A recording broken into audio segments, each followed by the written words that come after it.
I do want to throw this out. You can even make this the intro. You don't have to, no pressure. But I'm not trying to humor Danny. I did pick two players that are on his team. I did He's gonna realize love that it. after the fact. Okay, so He's I'm gonna not love not trying to it. score any extra Danny points here. I took a lease out on your heart. I took a lease out on your heart. Can I at least have fun? Can I at least have fun? Can I at least have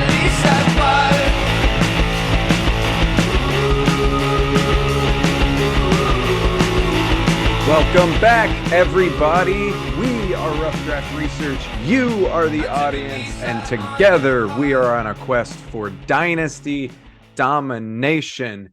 And we're back, and we're getting into it today, and we're pretty excited to be back with you guys, and happy that you chose to spend some time with us again. So, what are we talking about today, Dan? All right, similar to last week where we picked three wide receivers outside the top 36 that we thought could finish in the top 24. We're flipping over to the running game today, and we are picking a couple of guys outside the top 24 as far as projected that could break into the top 12. And then we're also picking a top 12 guy that we think could easily fall out of the top 12.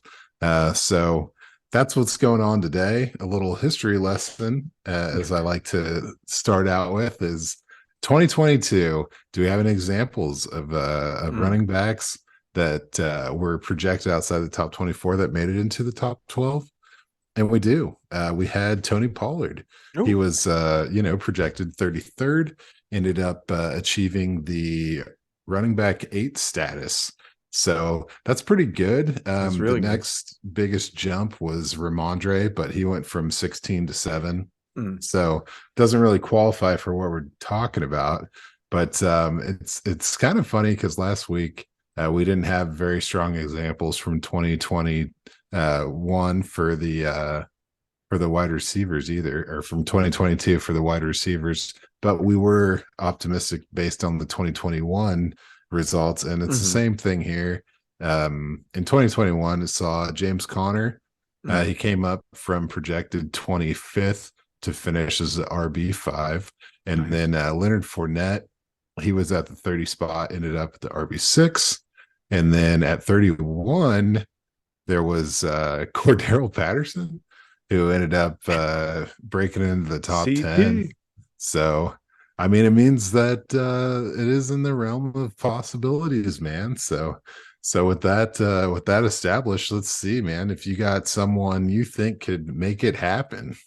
Yeah, this one was a little more challenging, I'm gonna say, than I think last week was.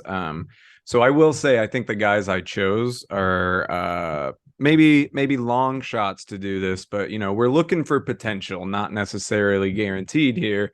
So my first one, I'm gonna go with the guy who is projected to finish 33rd in points, and I'm gonna go with Rashad Penny, new, fresh Philadelphia Eagle. Obviously, right off the rip, we got to address the elephant in the room.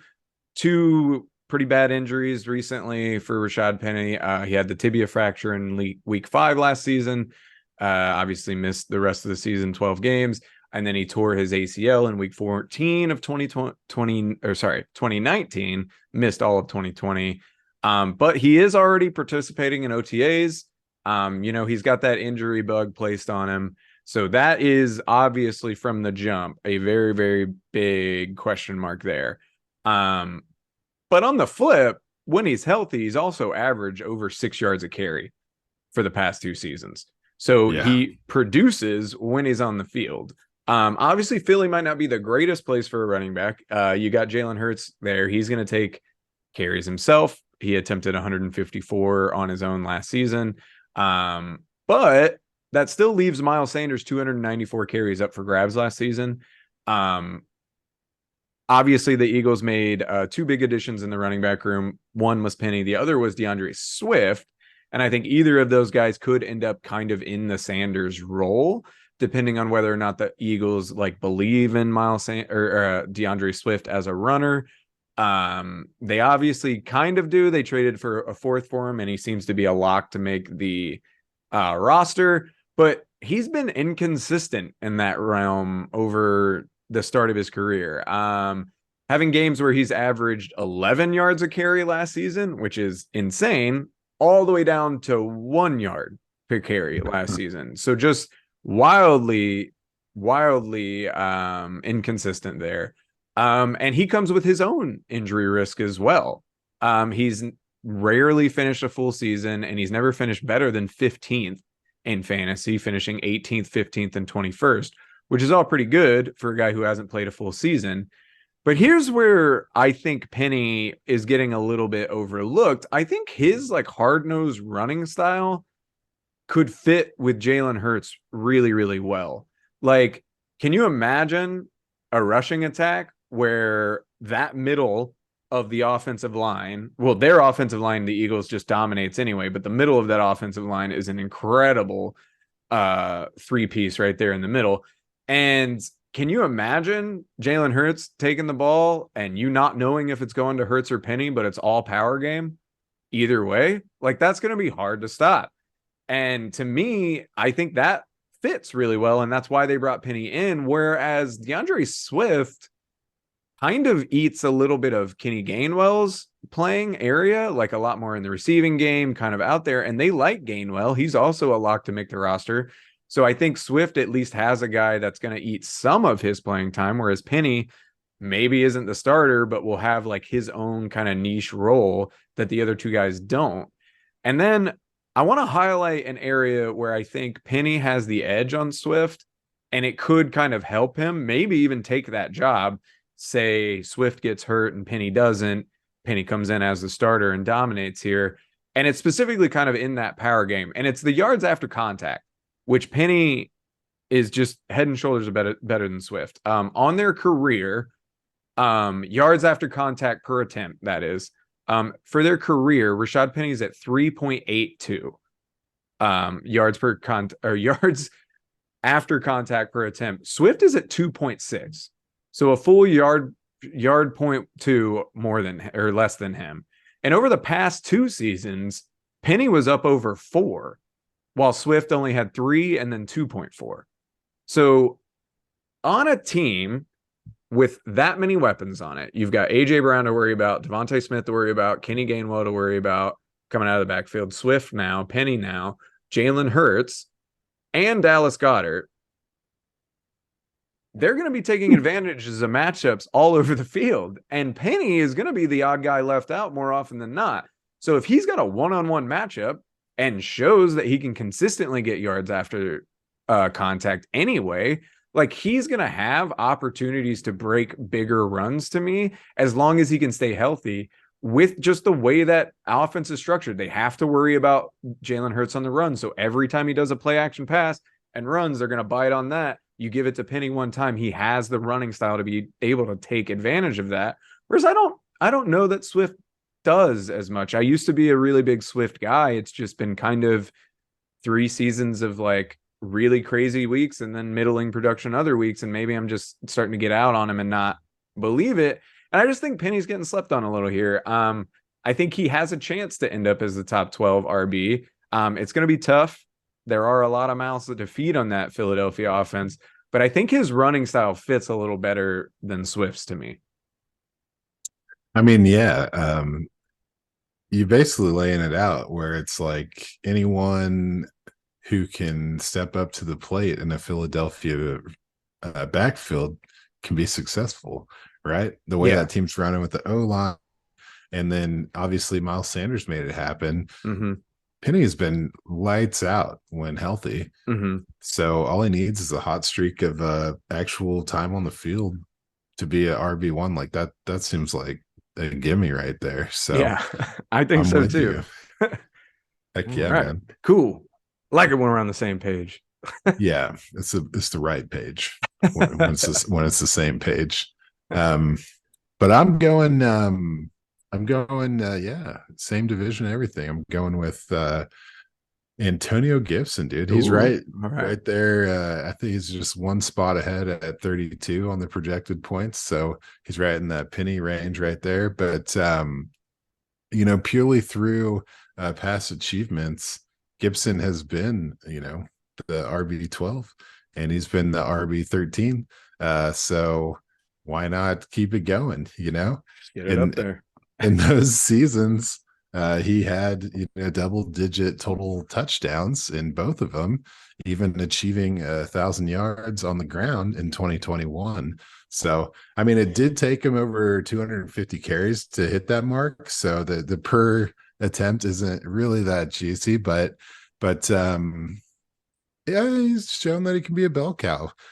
Apparently, he didn't show it hard enough because his rushing utilization just dissolved fast once the team latched on to Brian Robinson last year, and he took over. He took Mhm. over after 4 weeks of needing to get his health back after being shot. Um, Yep. so, but in those first 4 weeks, Gibson had 2 scores, and he was only doing about 43 yards per game Hmm. on the ground. So it wasn't really enough to fight off the new hot name.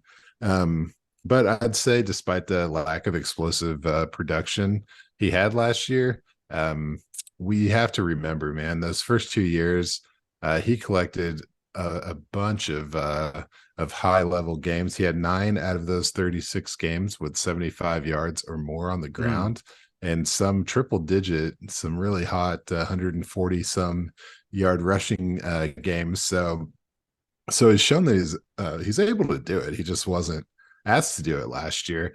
But one thing that did get asked of him is career high in targets of 58. So that's pretty good. He caught about Mhm. 80% of them, and Brian Robinson only got 12 targets. So Mm. it's pretty obvious that there's a defined role here for Gibson. So I don't know. I've got a feeling that that it's not really Brian Robinson's backfield, man. Even though last year it was, there's been a lot of change since then, including a new offensive coordinator. I don't know if you guys have heard about this, but a guy named Eric Bieniemy is now the OC for the Mm. Washington Commanders. Are they still the Commanders? I'm going to say the R word. I probably already have. Anyway, so we know that Ron Rivera was all in on Gibson when he was a rookie. Man, everyone got pumped about it, Mhm. and so I don't know. This whole let's make Brian Robinson a thing kind of just came out of left field for me. I'd say as far as the efficiency, Brian Robinson didn't blow me away. He only had like that 3.9 yards per attempt, and Gibson had 3.7. So it's not like he has an excuse, but on his career, he's at 4.1. But he's dynamic, man. He's extremely dynamic. Those blow up games, the passing game utilization, it just makes it kind of favor a situation where I feel like Eric Bieniemy and Ron Rivera, they have to win, man. Like Ron Mm. Rivera's got ass burns from being on the hot seat for so long, and so they're going to need to make a huge splash, especially Eric Bieniemy. We're talking about a guy who was an OC with Patrick Mahomes and Andy Reid for the last 5 years, so he gets zero credit as far Mm. as I'm concerned for anything that happened there. And then if you look at 10 years of him being a running back coach, over half that time was with Adrian Peterson when he Woof. was with the Vikings or with Jamal Charles. So, uh, That's pretty good. yeah, yeah. I mean, those guys are making his life a little bit easier. And Yeah. I don't see that kind of role coming from Gibson or from Robinson. Mhm. So the only way to know what we're getting from this Eric Bieniemy life is the Charkandrick West and Spencer Ware times Mm. in the KC backfield. And neither of those years are really going to be enough for him to keep his job Mhm. if they're not, out there kicking ass. So I think that what we're looking at is really a situation where they need Gibson to be dynamic and to just be that safety blanket for Sam Howell, because he's coming in but under 20 pass attempts last year. We have no really experience from his rookie year, but we do know for sure he knows how to use a safety blanket. We saw what he did with Javonte Williams and Michael Carter when he was at North Carolina. Those guys got about 50 catches one year and the high 40s the previous year. So knows how to spread the ball around to a running back, and I think there's going to need to be a lot of that. You always talk about like the tight end competing with the running back for targets, and we're still rolling out with Logan Thomas at the top of this depth chart. So I don't really think there's a huge competition as far as that goes. Obviously, the wide receiver room is one of the more established ones or one of the more powerful ones. So the targets are going to definitely be going to the wide receivers. But I think Antonio Gibson is more than just a pass catching back.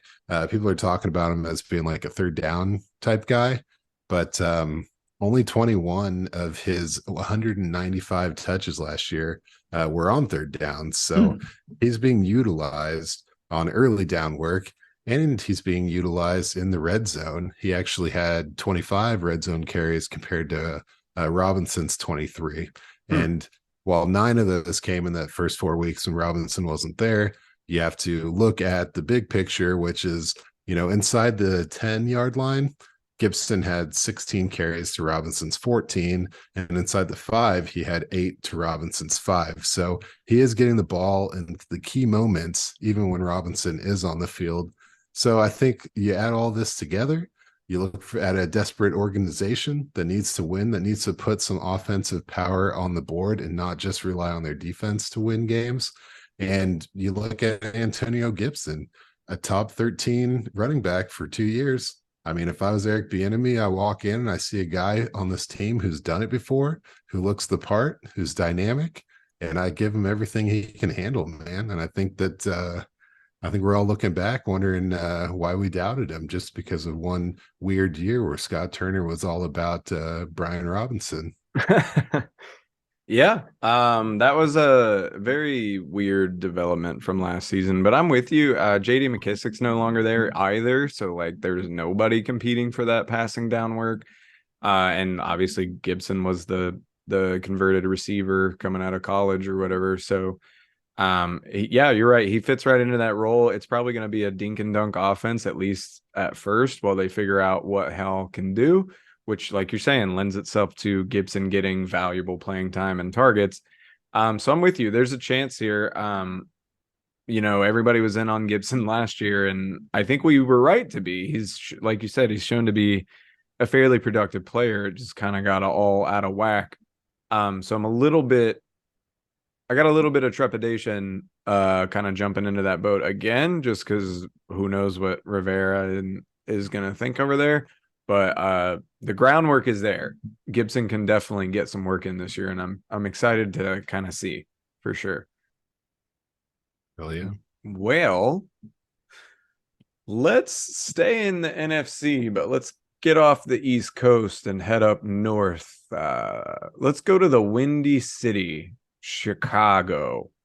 Let's talk about Chicago. So this is an interesting one to me, because what if we're all right when we assume that the Bears don't see Khalil Herbert as a number one guy and that they see Roshan Johnson as that guy and Herbert sliding into the 2 role? That can be right, but what if we're all just wrong about when that's going to happen?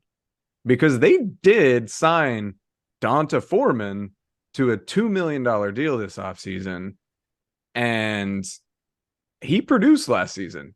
He had 914 yards, 4.5 a clip, and 5 touchdowns. I don't think he's like a game breaker or whatever, but is it crazy to think that the Bears might be thinking, okay, well, we just paid this guy $2 million plus incentives that can get him up to $3 million. He's 27 years old. We have 2 running backs we like. Let's see who we have while they compete for the RB2 role. And then Foreman takes the RB1 role this season. Roshan's the starter next year with Herbert as his 2. I don't think that's outside of the realm of possibility. Now, obviously, Donta Foreman getting points is the ceiling is kind of tapped there as far as like Fields, because obviously Fields is running all the time. He had over 1,000 yards running last season. But honestly, when you look at how Fields got those yards, I don't think that that is the Bears' plan that they want to be doing with Justin Fields every year. You're just asking for him to get hurt, first of all. If we look at his carries, if you take 40 carries away from him last season, he'd have as many carries as Josh Allen and Daniel Jones with 40 less. So he had 160 last season. Jalen Hurts had 165. So it's not outside of the realm of possibility. But if we look at that, so Hurts had 165 rushes for 760 yards. Justin Fields had 160 rushes for 1,143 yards. So just completely dominated him in yardage. But let's break that down a little further, because 411 of Jalen Hurts' yardage came off designed runs, whereas only 347 of it came off scrambles. So he had more yardage on design runs than he did on scrambles. Look at Fields, and he had 422 yards on design runs, which means he had 721 yards on scrambles this season. That is unsustainable, and frankly, they don't want that to be happening. You don't want Justin Fields to be running for 700 yards because he's about to be sacked. If you're designing runs for him, okay, that's fine. That's different. You're blocking for him right.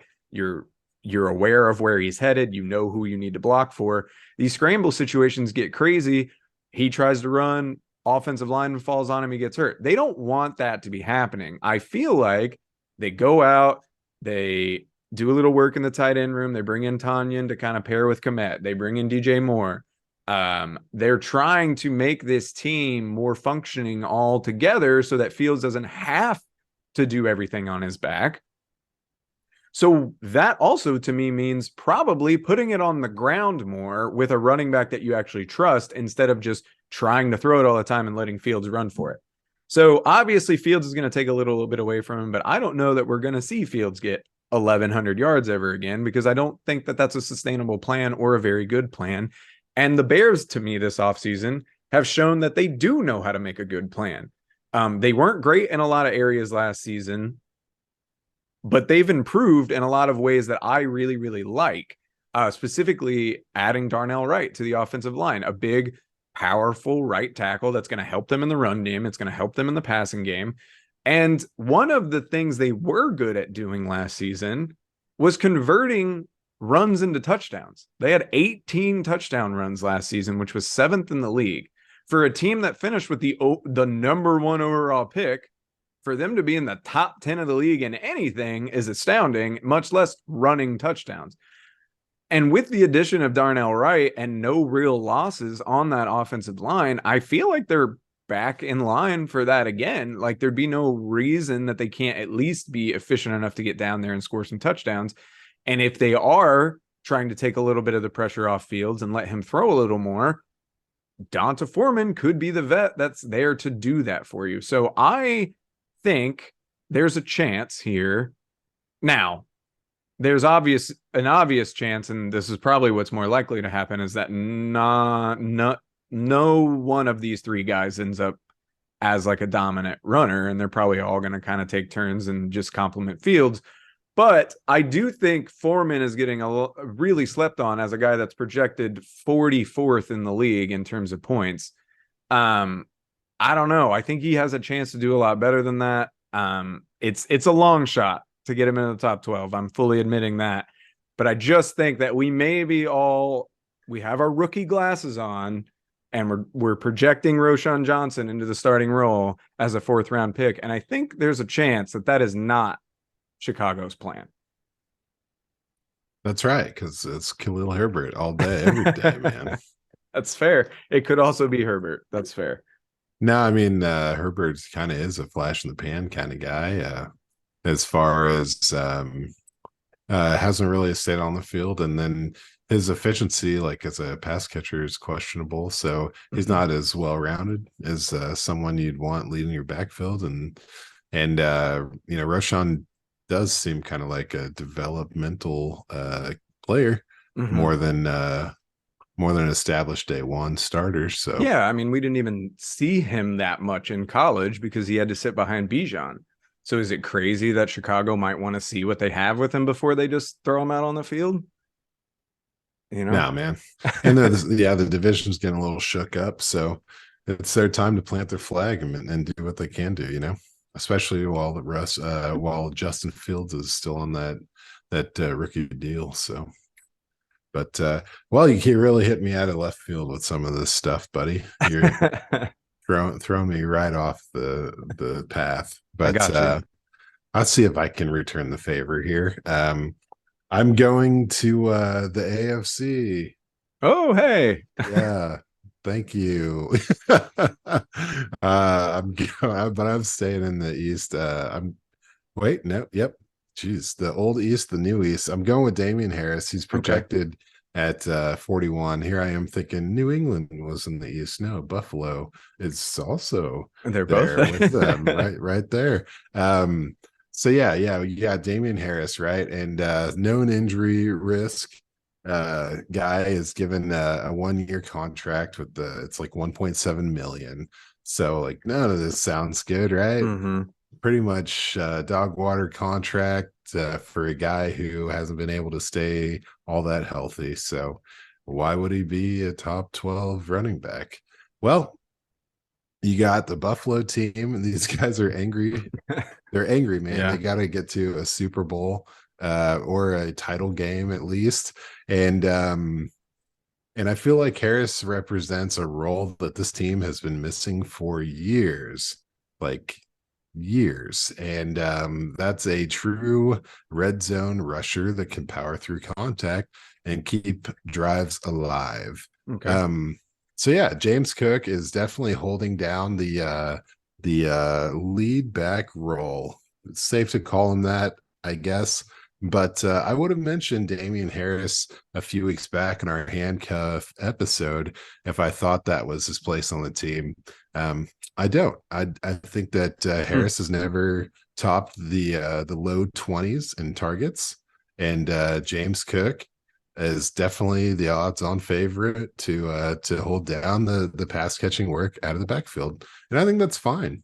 That's great because Buffalo last year had 430 carries, and Josh Allen, as you alluded to earlier, hoisted 120 of them carries. Hmm. So that was the second season in a row that he had that kind of rushing utilization. And I really don't think the Bills are looking to have him run that much. Mm-mm. Very similar to the Justin Fields situation. I picture him more as like a 90 to 100 carry guy. And so if you're putting those 30 rushes back in the pool, and then you also have 177 from Devin Singletary, Mm. you get around 200 available attempts. And I know that we're all thinking like, Cook's run utilization is going to go up, right? Hmm. But I don't think it necessarily eats into that number as much as the offense just accumulates more rushing attempts this year. I think they get closer to the 500 mark that they were at previously. I think they run the ball a little more, and I think Damien Harris is a big reason for that. Hmm. Um, but what could Damien Harris do if he did get 200 carries? Well, let me tell you, in 2021, that was the magic number that got him the RB14 status. Yeah. So I don't know why it can't happen again. Um, I'm just going to look at the red zone usage from last year. And we had Josh Allen. He had 25 carries and then 33 for Devin Singletary. And that was pretty solid. Between the two of those guys, they had 10 red zone touchdowns. And I just think that if you're telling me there's 58 red zone carries between those two guys, and Harris could probably get his way into like 30 of those or more. Yeah. I think he could easily top that 10 touchdown number. So if you look at his only foolish season, that 2021 year, um, he was able to reach the end zone 15 times. Oof. So that's pretty good. That's how he got it. That's how you can only get 20 targets and still be the RB14, right? Yeah, that'll help. But yeah, the key factor in all that was that 13 of those were from the red zone, including 11 from inside the 10 and 9 from inside the 5-yard line. I'm telling you, this is not really something that that the Bills are probably used to, except for Josh Allen doing Yeah. his little sneaky dance. Yeah. So I think that kind of success on your roster kind of will sway the play calling to favor Harris in the critical moments. I don't want to, harp on this too hard, but Josh Allen did lead the league in red zone interceptions last year with Oof. 5. And 5 doesn't sound like very many, but 3 was the next guy. Yeah. We watched those Bills games, and those were some really game-changing plays. So I don't know why you wouldn't keep it safe. Go with Harris on the ground. Yeah, and just let him do the hard work. So, in addition to the 15 touchdowns in that 2021 year, he also had nearly 50% of his yards come after contact, 460 out of 926. So that's given him the ability to create on his own, not necessarily needing to rely solely on the touchdowns. I mean, when you get yards after contact, then you're obviously putting extra points on the board that I don't know if James Cook is really going to be able to. And then if you pair this all with the passing attack Buffalo has as compared to what was going on in New England at the time, it's probably going to lend him to, a little bit extra heat coming out of there. So the big thing is there's a lot of missed time, a lot of lower body issues, hamstring problems. So that's going to be something to keep an eye on. He's healthy currently. And it is worth noting that through the 4 games he was healthy last year, he did have the edge on Ramondre Stevenson in carries, yards, and touchdowns. Putting up 3 touchdowns in those 4 games. So that's like right there with the 2021 type powerhouse usage. So I think the bottom line is if he's healthy, he'll impress. But the thing is he's low cost and he could easily be an afterthought candidate if he doesn't hit the ground running. So I don't know. The upside is double-digit touchdowns. And really, the Bills haven't had that since Shady McCoy, Rex Ryan in 2016. So I think they're hungry to add that back into their game. And it's kind of the missing piece of this offense that it seems so powerful. Yeah. No, I agree with that point. They do lack like some semblance of a running game that teams are afraid of. And the power running style of Harris could, like you're saying, kind of open that up for them. I have never been a giant Harris fan. He's one of the guys that just kind of slips under my radar, but you're right. He continually produces 15 touchdowns in it was 2021. Like he's just one of those guys that keeps doing it. So he's on a better team now, not arguably, they are a better team than the Patriots were last year. And you're right. Like if they keep scoring and they want to play more conservative, like he is the guy more than Cook to be that red zone or short yardage goal line type of guy. So if somebody's going to get those touches, it would make more sense for it to be Harris. So a team that's going to score a lot with a running back that is probably going to get the goal line work. Like we saw Garrett Blount have like 19 touchdowns with the Patriots one time, and that put him into the top whatever. With barely any yards. So like it can be done. So yeah, I'm with you. Harris is an interesting guy. That's just the Bills are just an interesting team to me. To figure out like what they want to do. I just still don't know if they have like a number 2 receiver on that team or not. I thought it was going to be Hopkins. I guess not. And I do want to throw this out. You can even make this the intro. You don't have to, no pressure. But I'm not trying to humor Danny. I did pick two players that are on his team. I did He's gonna realize love that it. after the fact. Okay, so He's I'm gonna not love not trying to it. score any extra Danny points here. Okay. Well, you So what do did you got? nonetheless. Yeah, it's unavoidable. No Patriots players today, or no Steelers players today. Yeah, Sorry. we had to. Um, We if we can't talk Steelers, we got to talk his fantasy team for sure. we'll find a way. Uh, so what about a guy in the top 12 that you don't think can do it? Yeah, so I forgot to mention at the top, we're doing 2 up and 1 down. This will be the 1 down portion. And before we get into that, I did want to throw out a couple honorable Oh mentions. yeah. I do think there are some pretty glaring names that are left off that people might be screaming. But I want to talk about why I left them off. First of all, Alvin Kamara. And you know what? I'll just throw Javonte Williams in this as well.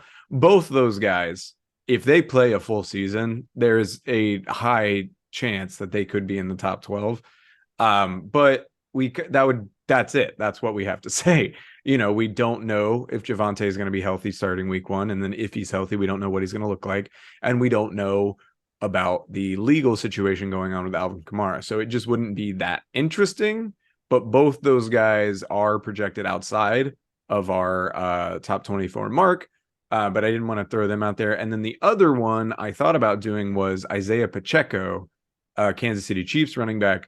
I do like him a lot. I traded for him this offseason. I think he's going to have a good year. I was hesitant to throw him in the top 12 just simply because Patrick Mahomes, ever since he's been a starter, hasn't even had a running back in the top 12. And the best was CEH when he was like in the 20s for that one year. So like it just doesn't seem like a team that's going to produce a top 12 running back because they have Kelsey, because they have Mahomes. So like as much as I like Pacheco, it just felt a little disingenuous. Although I did throw Donta Foreman on the list, so you know, we are Let where it we be. are.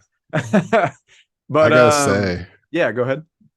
I want to just piggyback on you if that's cool. Yeah, for sure. I definitely was tempted to go Kamara's way. Mm-hmm. One thing to note is that in 2021, he only had a 13 game season and still ended up as the PPR running back 8.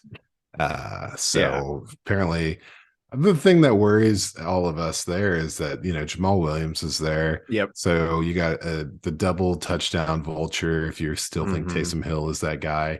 And then, you know, Kendre Miller, hot cup of soup right there. I'm into Kendre Miller for sure. I just think if Kamara is healthy, then I think Kendre might slide till late into the year or even next year is when he kind of takes over. I think they might want to get that last year out of Kamara when their division is super weak. They bring in Carr, who's an upgrade to anybody they've had over the last few years, in my opinion, at quarterback. Like there's just I think it would make sense. So I could see Kendre being slid down, but it is weird there. There's a lot going on for Kamara for sure. I think there's too much going on there, which is why, with all this suspension going on and the stability of the backfield, even if he's not around, why not retain a little bit of that value he has and ship him to the Bengals? Ooh, if something goes down with Joe Mixon. Oh, there you And go. then you've got yourself a locked in running Top back 12. one, Yeah. even if he misses, you know, 4 or 5 games. Yeah, easy. he would crush it in Cincy. Oh, that'd be nuts. So that's where I'm I'm shooting curious for. on the optics of trading for like a running back in a shitty legal situation. So you trade for another running back that was in a shitty legal situation to replace him. The optics of that are weird, but I love the landing spot. That would be incredible. I just feel like the Kamara situation is not as bad. That is true. That is true. But to the price of victory, man, we've seen in the NFL, it's not always pretty. So yeah, you're not wrong. Well, I like that. Kamara on the Bengals. Wow, that'd be tough. Mm-hmm. All right. Well, let's get into it. Let's get into our 1 down. So these are guys who are projected in the top 12 who we think have a chance to fall out of the top 12. And I've been swerving you all day. I think I might do it again, and I might personally offend you. So we have to pick somebody, right? Somebody we have to. That's You have to pick somebody. I really thought about Derrick Henry here. It felt obvious, Cliche. and I also keep saying that every year, and he keeps making me look stupid. So let's just not. How about we just skip it this year? And if he does fall off this year, I guess I wasn't right. So I landed on Josh Jacobs. Oh, okay. Vegas Raiders. He is projected 7th this season, and for fair reason. He had an incredible season last season. 340 attempts, 1,653 yards, 4.9 a clip, 12 touchdowns, and 400 yards through the air. And what's crazy about all those numbers I just listed, all of those numbers were career highs for Josh Jacobs. He's good. Career high for now. played his way into a new contract, and he looks awesome. But I'm not actually talking about Josh Jacobs here, because let me ask a few questions. Oh, no. Are the Raiders better than they were last season? Because I don't think so. They're coming off a season. Oh, go ahead. Absolutely not. Yeah. And so that's my main point, is the Raiders, I think, are just going to be worse. So they're coming into the season with PFF's 19th ranked offensive line. So middling, getting towards the back half here. Interior average grade last season was 56.7 for their center and 2 guards. Horrendous. That's not great. All 3 of those guys are coming back. Now, obviously, these guys can improve. They're all under 30. They have room for improvement. Offensive linemen take a while to come. But if they don't, or if they have some kind of fallback, then that could hurt Jacobs returning to that 2022 form. The offensive line isn't great. Well, the situation is even weirder, because not only is their offensive line not great, the Raiders just didn't address it at all this offseason. Not a single lineman was taken in the draft. Not one. And no new additions through free agency. The only guy they signed to the offensive line was they brought back their starting right tackle from last season, which he played all right. Instead, the Raiders choose to focus entirely on bringing in pass catchers and defense. So they bring in Jacoby Myers through free agency. They bring in Michael Mayer through the draft. And then they spend their first pick on Tyree Wilson, do a few more picks in the draft on defense, add a couple receivers late. So this, to me, looks like a sign that Josh McDaniels is like retooling the offense to make it more pass heavy and kind of focus more on that. But then they bring in Jimmy G, who's a downgrade on Derek Carr. I'm sorry, but he is. I don't understand this. Maybe you're just done with Derek Carr, and I get it. McDaniels, you hung out with Jimmy G for a really long time, but like, I don't understand that. So now you got a team that looks like it's gearing more towards the pass, but a worse quarterback and potentially at least the same or worse offensive line. If the line declines and Jimmy G gets hurt, like Jimmy G often does, this team could crater even faster than that. They've got Aiden O'Connell as the backup. You know, like, don't get me wrong, Purdue's cool. Like, go Boilermakers. But Go Boilermakers. But I don't see a situation in where Aiden O'Connell comes into the NFL and just starts dropping dimes and makes the Raiders look great. And so if this happens and the Raiders can't move the ball through the air, I mean, they have Devontae Adams, so they're going to be able to move it through the air at least a little bit. But if they can't, and teams just start to focus on wearing down Josh Jacobs and locking down Josh Jacobs because the Raiders have an inept passing game, then there's a chance that he finishes outside the top 12. Now, I'm not saying he's going to have a terrible year, because he's a great player, and even expecting him to drop out of the top 12 might be a bit of a stretch, because in the 2021 season, that was his down year that had everybody questioning him and didn't get his 5th-year option picked up, he finishes the RB11. So this would be a stretch, but again, we have to pick somebody, and I don't hope it happens, because I want to see RBs get paid. Oh, by the way, news dropped today that Jacobs might even sit out the entire season, holding Mm. out over the contract situation. So that's another wrinkle in this weird little Raiders soup that we have that could limit Josh Jacobs being a top 12 RB this season. I hope it doesn't happen. I want RBs to get paid. I hope he gets his money, and I hope he comes out and crushes it. But I just think if we're looking at guys that could potentially fall a couple spots, Jacobs has some very clear warning signs to me that I think people should at least pay attention to. May not need to scare you away from Jacobs because he's a hell of a player, but there are warning signs here. I'm so offended. Nah, man. I don't know. What's his deal, man? Just play the tag, Yeah, it hit seems. free agency. Is it maybe the combination of not picking up the 5th-year option and then slapping him with the tag? Because then I guess from my angle, it's like if you don't pick up my 5th-year option, I'm basically already on the tag. And Right. and I just gave you 1,600 yards and was the best part of, well, the second tied for the best part of your offense with Davante Adams last season. That to me, maybe he's looking at it like that was my franchise tag year. Like, what more do you need to see? Why are you franchise tagging me now? But I'm with you. Like, you could just play out, do the one more year, and then go. But if he gets hurt, that sucks. But then we saw Le'Veon Bell sit out a year, and he was one of the greatest running backs that we'd seen for a minute. And then he came back and did fuck all. So I don't know. It's a risky situation. There's just so many red flags there to me. Oh yeah. Yeah. No, that's a smart call on Jacobs. I mean, yeah, you said it all. This team seems doomed for failure. Mm-hmm. And from the O-line all the way back through the QB. So yeah, it's him and Davante Adams and a whole lot of misery to go around and Yeah. a pretty decent defense. Defense should be better. And I mean, it seems like that's kind of what they're doing, retooling, like getting all these pieces that they do need. And it's a smart way to do it.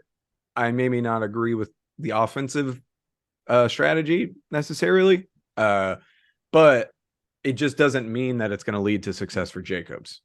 It definitely, I'd put money on him not being a top 12. I feel like he's got to play. If I were him, I'd just like get it out of the way, man. Hope for better scenery. Like you really want to. I mean, after everything that's gone down, like what you want is more years committed to the stay in Raiders. Vegas. Yeah, Ugh. it seems like maybe that's the whole thing. Maybe he just actually wants out. But then, like you're saying, he would just play, you would think. Unless give him that. Maybe he wants to be traded. Yeah. Tag and trade. Yeah, we've seen it before. I don't know who's going to trade for a running back. It doesn't seem like people want to do that very often. Not a highly expensive running back. Well, Chris McCaffrey actually just got traded, so never mind. Anyway, I'm rambling. Let's get to your one down. That's okay. Mine's short and sweet. I'm going with Brees Hall, shots fired. This one's close to home. He's being projected at 9th. Well, that sounds great. It would be great for me. It'd be great for the Jets. I think it'd be great for the love of football. Yeah. Brees Hall was so cool. It was amazing. But they tore his ACL last October. And I love June news telling me he's going to be possibly ready for week 1, if not week 2. We'll get him in there. But I don't think he's gonna come back immediately just being a RB1, which is what you have to do to stay an RB1 all year. Just putting it out there. So he hit the ground running. I'll give you some stats because we like stats. But in last year, in his 7 games, he put up 463 yards.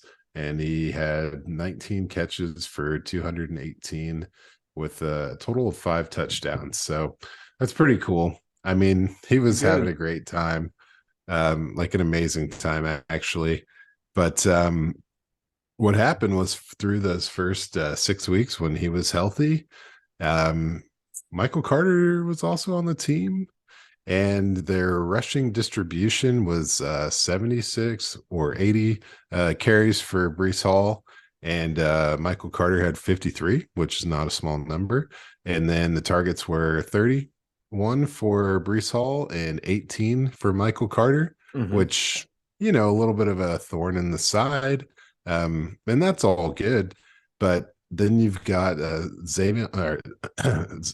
Zonovan Knight, Mhm. who comes out of nowhere, um, and posts like his first three games as the RB24, the RB11, and the RB14 before the Jets just like fall off the face of the world. Mhm. And I think they had like a combined like 12 points in their last three games of the season. So no one was really doing anything at all. So you give me this. You give me Brees Hall coming back from injury. You got Zonovan Knight, obviously Pop doing great things. Michael Carter seems to be somewhat serviceable in a committee role. Mhm. And then you go and do it.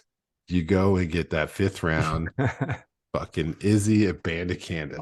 You just go ape shit on a guy who just put up 20 touchdowns on the ground and over 1,400 yards.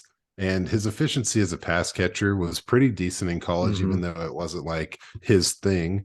But you've got a wealth of riches, man.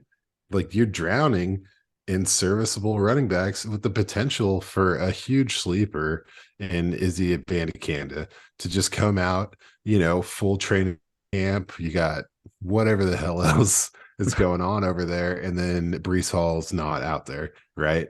Mhm. Not at full speed or anything. So there's the potential. Why would you rush Brees Hall back and a team that's changed so much from being hot ass last year to being fucking, you got Aaron Rodgers, man, and you've changed this roster in such a dynamic way to where now you're rolling out with new pass catchers and Mecole Hardman. Mhm. Obviously, you got Alan Lazard on the team, and you still got rookie of the year Garrett Wilson, dude, as well.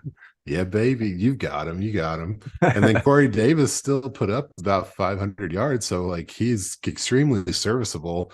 Not to mention, fucking Tyler Conklin was up near the 500-yard mark. Aaron Mhm. Rodgers is making guys like him look amazing when he was Mhm. in Green Bay. Sorry. Holy shit.